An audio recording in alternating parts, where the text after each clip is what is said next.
Hello ಎಲ್ರಿಗೂ ನಮಸ್ಕಾರ. ಚಿತ್ತಾಸ್ ಕಿಚನ್ಗೆ ಸ್ವಾಗತ. ಇವತ್ತಿನ ರೆಸಿಪಿ ಏನಪ್ಪ ಅಂತಂದರೆ ಇನ್ಸ್ಟೆಂಟಾಗಿ ಮಾರ್ನಿಂಗ್ ಬ್ರೇಕ್ಫಾಸ್ಟ್ ಹೇಗೆ ಪ್ರಿಪೇರ್ ಮಾಡೋದು ಅಂತ. ಕೇವಲ ಅವಲಕ್ಕಿ ಮತ್ತು ರವೆ ಯೂಸ್ ಮಾಡಿಕೊಂಡು ಸಖತ್ತಾಗಿರೋ ಒಂದು ದೋಸೆನ ಹೇಗೆ ಮಾಡೋದು ಅಂತ ನೋಡ್ಕೊಂಡು ಬರೋಣ. ನಾನಿಲ್ಲಿ ಒಂದು ಪಾತ್ರೆಗೆ 1 ಕಪ್ಪಷ್ಟು ದಪ್ಪ ಅವಲಕ್ಕಿ ಹಾಕಿ ಸ್ವಲ್ಪ ನೀರು ಹಾಕಿ ಒಂದು 2 ಟೈಮ್ಸ್ ವಾಶ್ ಮಾಡ್ಕೊಳ್ಳೋಣ. ಈಗ ವಾಶ್ ಆಗಿದೆ. ಮತ್ತೆ 1 ಕಪ್ಪಷ್ಟು ಮೀಡಿಯಮ್ ರವೆನ ಹಾಕ್ಕೊಳ್ತಾ ಇದ್ದೀನಿ.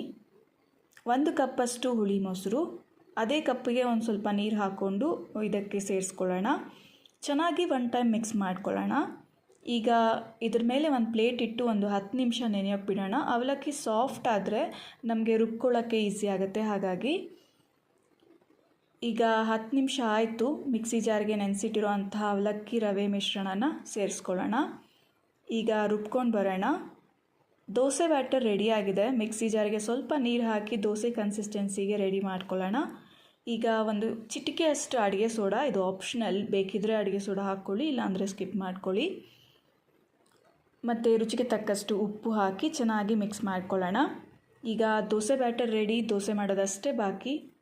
ಬನ್ನಿ ದೋಸೆ ಮಾಡಿ ಟೇಸ್ಟ್ ಮಾಡೋಣ. ಈಗ ಗ್ಯಾಸ್ ಮೇಲೆ ತವ ಇಟ್ಟು ತವ ಬಿಸಿ ಆದಮೇಲೆ ದೋಸೆನ ಹಾಕ್ಕೊಳ್ಳೋಣ. ದೋಸೆ ಮೇಲೆ ಅಡುಗೆ ಎಣ್ಣೆ ಅಥವಾ ತುಪ್ಪ ಅಥವಾ ಬೆಣ್ಣೆ ಯಾವ್ದು ಬೇಕಾದರೂ ನೀವು ಹಾಕ್ಕೊಳ್ಬೋದು. ಹಾಕಿ ಎರಡೂ ಕಡೆ ಚೆನ್ನಾಗಿ ಕುಕ್ ಮಾಡಿಕೊಂಡ್ರೆ ಇನ್ಸ್ಟೆಂಟ್ ಆಗಿರೋಂಥ ಅವಲಕ್ಕಿ ದೋಸೆ ರೆಡಿ. ಕಾಯಿ ಚಟ್ನಿ ಜೊತೆ ಮನೆಯವರೆಲ್ಲ ಕೂತು ಎಂಜಾಯ್ ಮಾಡಿ. ಹಾಗೆ ನನಗೆ ಕಮೆಂಟ್ ಮಾಡೋದನ್ನು ಮಿಸ್ ಮಾಡಿಬಿಡಿ. ಇದೇ ರೀತಿ ಸಿಂಪಲ್ ರೆಸಿಪಿ ಜೊತೆ ಮತ್ತೆ ಬರ್ತೀನಿ. Thank you.